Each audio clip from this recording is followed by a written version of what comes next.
If at first trying to come through strongly, it's pinning back the ears and coming on well. Did it get there? I don't know. If at first goes to Feminine Mystique. Yeah, she would have been a really good thing beaten if she'd have got beaten, wouldn't she? I only gave the jockey one instruction, said make sure you don't get in any trouble, and got locked away on the fence. But look, I really, when she sort of saw daylight, that filly, she really darted through and was very strong through the line, and he actually took a bit of pulling up. So you'd only think that sort of going up to a mile would be better suited for her anyway. So she might even run a mile and a quarter, I don't know. But I pigeonholed her sort of as a front-running miler. So a good result, well done. And I see Greg Perry, who owns that horse, also was a shareholder in this week's Blue Diamond winner, so big week for Greg.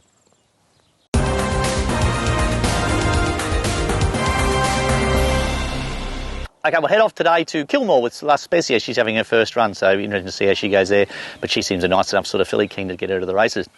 Okay, Friday night at the Valley. Lorenzetti goes there, goes up to the 2,000 metres, second up.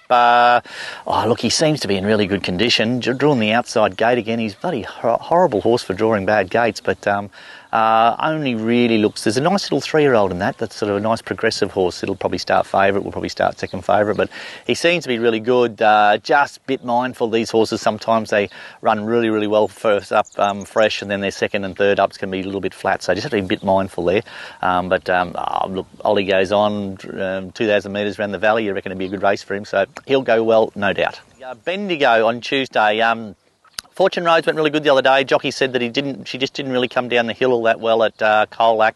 She actually lost a shoe that day as well. So go to a nice big flat track and a track that she's won at before, which is Bendigo. So Fortune Roads, she'll go really well there on Jamie Mott goes back on, and no doubt I just reckon that the tempo of the race and the shape of the track should really suit her. So she gets every chance to put her head in front again on Tuesday.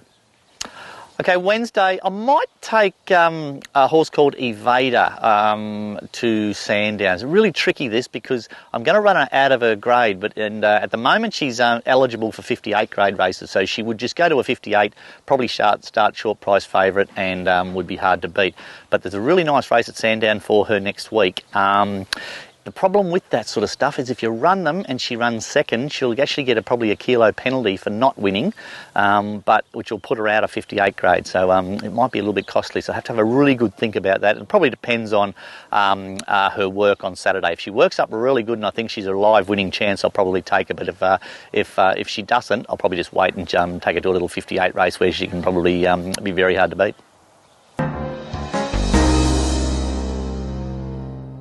G'day guys, welcome to Around the Stables. This week we're literally going to take you around the stables and just show you a few things that, of when a horse comes into work and the process we go through with their feed and their work and how they correspond with each other. So first of all, we'll bring a horse into work and we'll weigh it and then be able to analyse its feed off its body weight and what sort of feed that horse needs to be on when it first comes into work. So obviously when a horse first comes into work, they're probably not on as much protein because they aren't doing as much work and they don't need the high levels of protein that a horse up to racing does, and then they will be fed more fibre. And then as they go along into their work, their fibre will drop and their protein will increase, and with that their workload will increase as they get fitter and get closer to racing. An important tool that Jamie and I use every day is our workboard, and obviously on our workboard we'll have the horse's name listed. Next to there we'll have the date that it comes into work, the date that it was last shod, and the date that it was last seen by the dentist. We'll also then have each day of the week and the type of work that corresponds to the horse's name. So obviously whether a horse is galloping and how they are to be galloped, and then obviously if they're treadmilling and the type of work that they are doing on the treadmill. We'll now have a look at our feed board. So obviously our feed board is something that Jamie and I rely heavily on to make sure that the feed that we have had analysed is exactly what the horse is getting fed.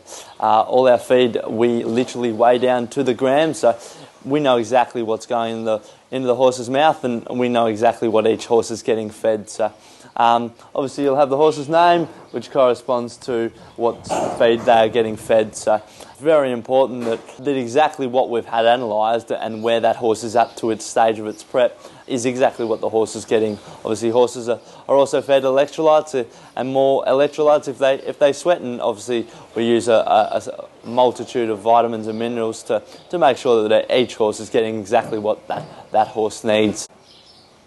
That's a little bit of an insight into some of the tools that Jamie and I use here at the farm every single day. Our feed and work board obviously work in tandem, and they are obviously very specific for every single horse to ensure that every horse races at its absolute best. That's it for another week at Emsley Lodge. Thanks for watching. Pretty busy week this week. Had a heap trialling down at Terang through the week. A couple of them trialled up really good, so a lot of horses there ready to race.